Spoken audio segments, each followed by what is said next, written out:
The peak season of stomach flu is here, and preventive measures are crucial to stop the highly contagious virus. Taiwan's hazardous PM 2.5 air pollution level stirs up debates on where the pollution is coming from. Welcome to DA Headlines. I'm Maggie Tai. Thank you for joining us. Spring and winter are the peak seasons for stomach flu, as last week there were about 11,000 people went into the emergency room for it. The outbreak of norovirus can cause one to feel nauseous and have diarrhea.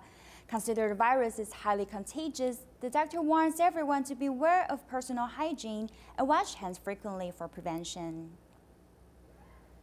The 6-year-old Xiaoting washes his hand frequently under the rigorous training from his mother because he was infected by norovirus 3 years ago and has lost much weight after many days of vomiting and having diarrhea. He vomited so hard that his stomach was feeling discomfort and can hardly eat anything, so the doctor asked us to not give him any food for a while.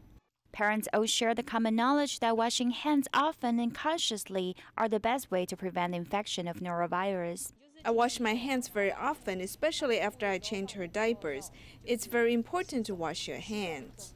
Not just children need to be careful. The doctors say that norovirus is highly contagious as any age range could be infected, and it's mainly spreading through mouth and excrement. When the patient touched his excrement without washing hands carefully, then he will carry the virus to the items he touched. When others touch that contaminated item, the virus can infect the person through mouth mucosa. The latent period is about 1 to 2 days, and the course of disease lasts about 2 to 3 days. The main symptom is vomiting, and a rare amount of patients will experience fever and diarrhea. Also, some patients will have mild stomach pain. The best way to prevent the stomach flu is to wash hands frequently and improve personal hygiene, because if one of the family members got infected, the whole family could easily get sick as well. It's also crucial to disinfect the living environment. You can dilute the bleach with water in a ratio of 1 to 50 and spread or wipe an area for 10 minutes. Afterward, wipe it off with clean water. This can be an effective way to lower the risk of getting sick. Shen Wenzhen's entire body was paralyzed after a car accident 20 years ago, thus she can only lie in bed all day. Tzu Chi volunteers have cared for her for 20 years, and this March, both she and her mother have signed the agreement to be a silent mentor so that they can dedicate their bodies to benefit others.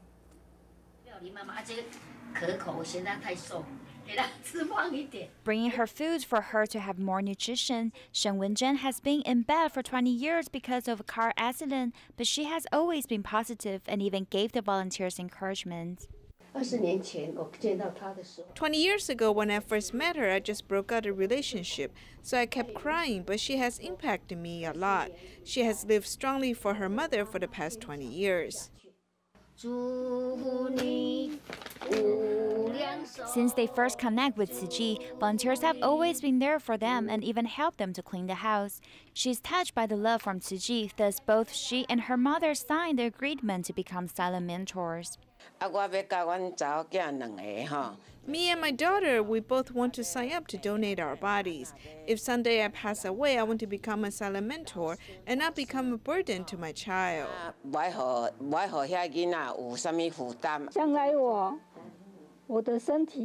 If my body condition is fine in the future, I would donate it to Tzu Chi University to be a silence mentor so that students can learn to do their research.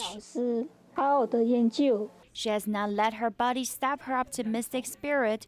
Her story continues to encourage many people as her love will continue to benefit many students and people in need.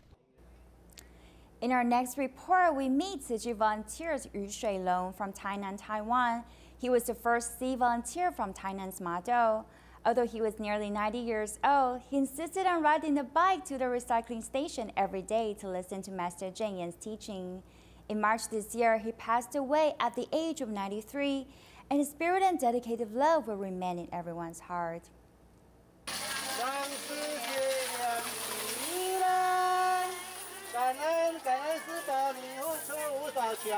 Tzu Chi volunteer Yu Shuilong had given up himself to Tainan's Ma Dou for more than 30 years. Last year, even though he was hospitalized due to illness, he was still quite concerned about Tzu Chi.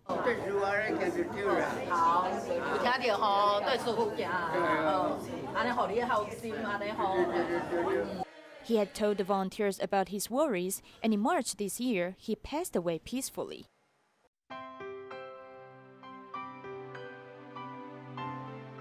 Born in Tainan's Ma Dou, after he retired from a sugar factory, he followed his wife to do recycling and joined Tzu Chi.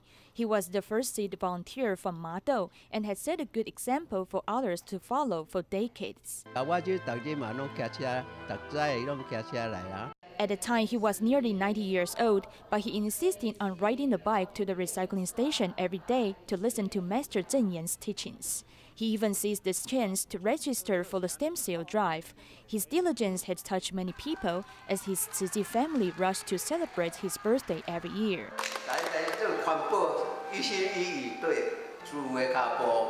His great love has been passed on to his son, who has traveled to Taidong to work as a doctor. His children and grandchildren will definitely inherit his great love. Whenever I want to slack off, I tell myself not to do it because I always think of the good deeds my grandfather had done for decades. As his grandchild, I should uphold his spirit and continue to do my work. Although Mr. Yu Shuilong has passed away, his good deeds and great love will remain in everyone's hearts forever. The Suhua Highway Improvement Project has overcome many problems, including landslides and water seepage. In February this year, the new route was opened, but some problems in the tunnels continue to occur. Many Hualien residents are looking forward to a safe road home, while it has also peaked real estate prices in the area.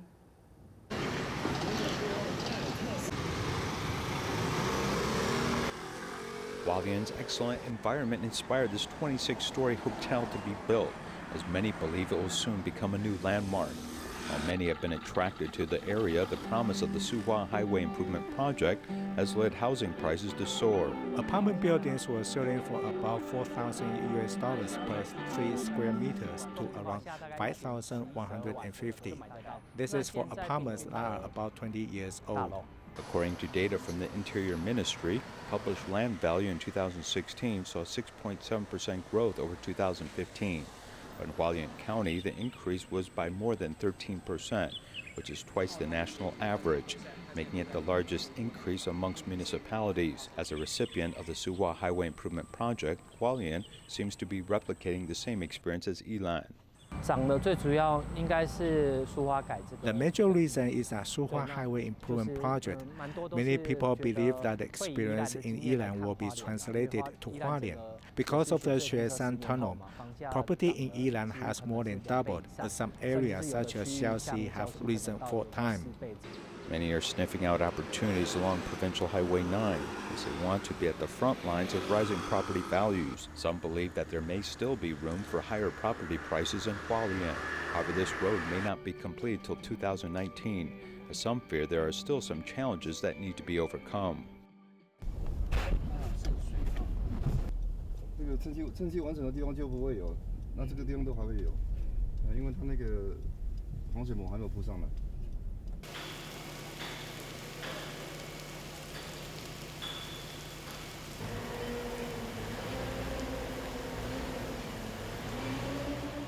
Our interview team travels to Nanao in this Heping section.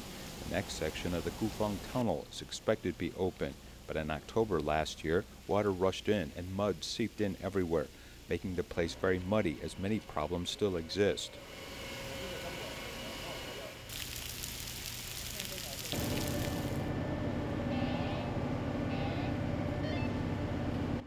The tunnel that has already opened, but is unreliable as the middle part of the tunnel has stagnated. At present, about 90 meters need about 10,000 square of earthwork. When will this area be cleared and construction can continue? This Suhua Highway Improvement Project Construction Department believes that this work can be completed by September of this year.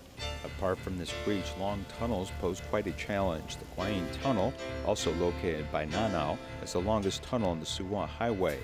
and is 7.9 kilometers 隧道 long. 往南，穿越中央山脉至古英溪谷北侧，再以古英桥跨过溪谷后，衔接古风隧道北口。 After the Guanyin Kufeng tunnels, there will be bridges connecting from these 12.6 kilometers of tunnel, are the key part of the Suhua Highway Improvement Project. After work is completed, Taiwan will have the second largest tunnel, following the Xueshan Tunnel. The 7.9-kilometer Guanyin Tunnel is the longest tunnel on the entire highway. If we use traditional construction methods, it would take a very long time to complete the tunnel. But we use the old northbound railway tunnel and made 4 tunnels rush to complete it, which shortened the construction work. Racing against time, the Suhua Highway Improvement Project has yet to connect with National Highway 5. Some drivers can take a break and then keep going, as the Highway Construction Bureau hopes to set up a rest stop in the Suao interchange using 10.55 hectares of land, which will be developed in 3 phases.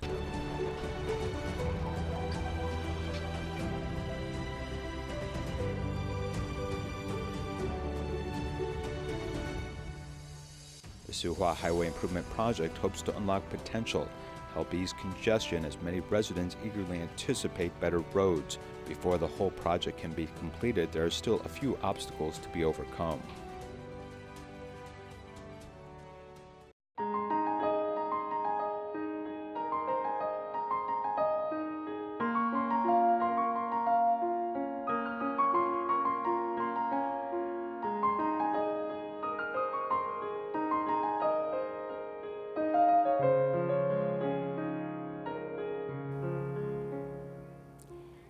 At the end of last year, the issue of PM 2.5 air pollution level began to bring up debate, with many worrying that it could be toxic. As early as 1996, the EPA installed 76 air quality monitoring stations around the country, hoping to better understand both the foreign and domestic pollution sources in Taiwan. Here is our in-depth report. Pollution is leaving the air on the streets quite dirty, and even inside, one needs to turn on an air purifier. At home, we turn on the air purifier, and if we go out, we also put on a mask, which is probably the best thing to do. The problem of air pollution is quite puzzling. Analyzed the EPA's PM 2.5 statistics in 2017, the average annual value in Pingdong is 27.8 and Yunlin is 26.7. From the perspective of the 6 major municipalities, Kaohsiung and Tainan have half of their days under air quality threat. From January to April in Kaohsiung's Zuoying, some 83% of the days have a red air quality alert. This leads environmental groups to note it is the most uninhabitable area in Taiwan. Dirty air has become a part of the daily life for many. However, many still wonder, where does this dirty air come from? China experiences the same problems each year, and from autumn to winter, northeast monsoon winds blow, bringing pollutants to Taiwan. On December 31, 2017, at the northernmost station, Cape Fukui, the highest value measured was 134 micrograms, leading the EPA to believe that the majority were overseas pollutants. This outside pollution is coming to Taiwan. We are measuring when it arrives and its density, and this will allow us to make a better analysis and see every minute what the data is. The EPA says that in mid-December 2017, some 1/3 of pollution coming to Taiwan came from overseas. However, NTU Institute of Health Behavior Dean Zhang Chanquan debates this conclusion. These red and purple warnings all occur in the south, and this domestic pollution is not affected by smog from China. The warnings from these monitors show us where the pollution is occurring, but depending upon the season and how the winds are blowing, the pollution is different, depending upon the area, leading the EPA to revise its conclusion. Each season there's a different source of pollution. Overseas sources of pollution is like this, but when it comes to pollution within Taiwan, domestic sources account for 60 to 70% of the total. Many people believe there may be a reason behind the dirty air, especially in central Taiwan. These 5 chimneys indicate we are at the Taichung Power Plant. In December 1986, the government approved the building of the power plant at Taichung Harbor. This was once the pride of Taiwan because it was a very difficult construction, though later the power plant became the culprit behind pollution. It was at the center of a debate between power generation and environmental protection. According to long-term monitoring by the Taichung City government, the annual pollution caused by the Taichung power plant accounts for 80% of the total emissions in Taichung City and is the main culprit behind the pollution. According to data from Taichung City Environmental Protection Bureau, Taichung Thermal Power Plant is the largest source of pollution in Taichung City. It emits a total of 15% of PM2.5 and 60% of sulfides, nearly 40% of nitrogen oxide. Sulfur oxide, once it is discharged, it becomes diffused in the air over a very large area. As a result of this diffusion, it will form this mass of PM2.5. This phenomena is caused by coal burning. At the end of November last year, the Taichung Environmental Protection Bureau slashed the raw coal license for the Taichung Thermal Power Plant by 5 million tons, which was nearly 1/4 of the previous amount. Many hope that this move will bring blue skies and white clouds back to central Taiwan. In 2015, a documentary by China called Under the Dome showed the dangers of pollution. Taiwan felt fortunate to have blue skies and white clouds, as it never thought that 2 years later, such a threat from air pollution would occur, sparking debate over air quality, which threatens everyone's quality of life in Taiwan. The subject is not just a public debate, but something that impacts everyone. As Taiwan population is aging, Tzu Chi has set up community care centers around the country for the elderly to regain their energy and health, as well as volunteer. One granny said that before her life was boring, but now she feels she is young again and she enjoys every moment of her life doing meaningful activities.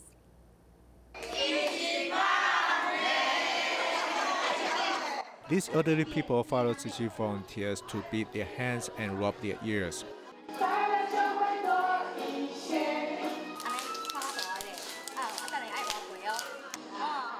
This is Lunbei Seniors Home, the first community care center founded by Tzu Chi in Yuling. These senior people in their 80s have become young again after coming here. I come here and I follow the volunteers to do activities. I've deposited 50 years at the Tzu Chi Special Bank, so I'm only 38 years old. The seniors need company. As long as someone is there with them and lead them, they will follow him and become happy. When the elderly are happy, they will become healthy too. They can still volunteer even when they are 80s. We hope they can stay happy every day and also learn something so they don't age quickly.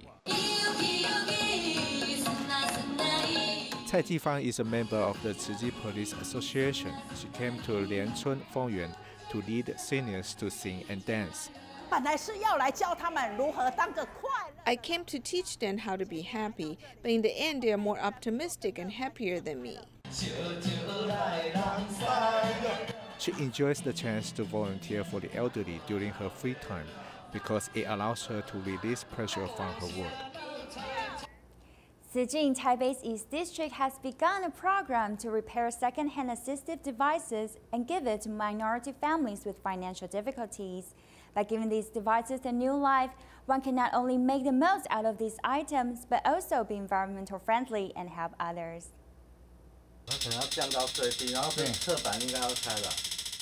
After his father's passing due to stroke, Mr. Won has donated unused assistive devices, creating a cycle of love.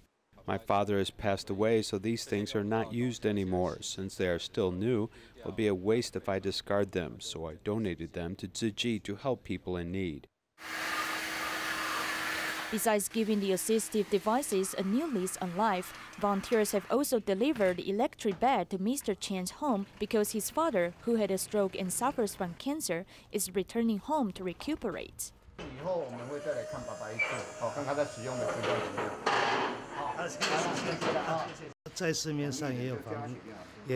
After asking about the bed's price, we realized that it is expensive. Tzu has provided the bed for us. We feel very grateful.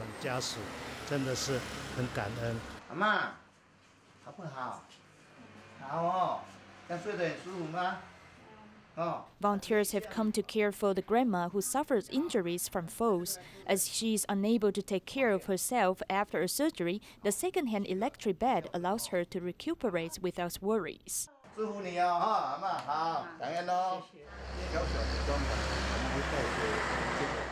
little care may give the patient a big support, so I'm thankful for the care of Tzu brothers. By donating second-hand assistive devices to other people in need, it can not only help protect the environment, but also extend the life of items. In China, Tzu has set up stalls at the 6th Nanjing International Buddhist Items and Crafts Fair. This year, besides Jingsi Bookstore and Cafe, as well as Dai Technology stalls, Tzu volunteers have also set up an area for people to drink Jingsi tea. They hope that the members of the public can calm their minds and enjoy the organic tea. The volunteers are busy setting up the venue. The 6th Nanjing International Buddhist Items and Crafts Fair is held at the International Exhibition Hall. Among Tzu's 3 stalls, this is the quietest place. Jingsi Books and Cafe is holding this tea party, which expresses the coexistence of us humans, animals, and plants. We hope the members of the public can feel the attitude of respecting nature from drinking our Jingsi tea. The area partitioned by the screens is Tzu's tea party area. At the venue, the players playing guqin as the volunteers serve tea for everyone to enjoy the serenity. When you express your feelings about the tea through serving tea to people, people should be able to feel this. I believe there is a kind of energy. People can feel your thought through drinking the tea. I did not imagine that at the crowded and noisy International Exhibition Hall, there would be a place to drink tea quietly. I feel that my mind has been purified through listening to the guqin and drinking your organic tea. As the members of the public enjoy drinking Jingsi tea, they've also felt the power of love. Tzu's foreign language team have gathered in Hualien, Taiwan for a cultivation camp. After visiting Tzu's affiliate, they've gained a better understanding of its humanistic culture, and they hope in the future they can better connect foreigners with Tzu. Members of Tzu's foreign language team arrived in Hualien in the evening to attend the 2-day cultivation camp. Among them, Jeffrey Lee is a first-time coordinator. Many of our brothers and sisters are very experienced. Therefore, we are able to overcome all the difficulties in the process. Ye Jingkun, who has brought his son from Kaohsiung, came looking for answers. We've heard criticism of Tzu, therefore he has come to see with his own eyes. From what I see, Tzu's affiliates are carrying out their duties in a down-to-earth manner. After gaining an understanding of Tzu's humanistic culture, these volunteers also hope to be able to translate for foreigners. Our upright conduct is more convincing and important than our words. These volunteers hope to build a bridge between foreigners and Tzu, spreading Tzu's spirit and principles to more corners of the world. Texas Tzu volunteers bring adorable kindergarten children to sing at the senior apartment once a year. We will leave you with these images and thank you for joining us.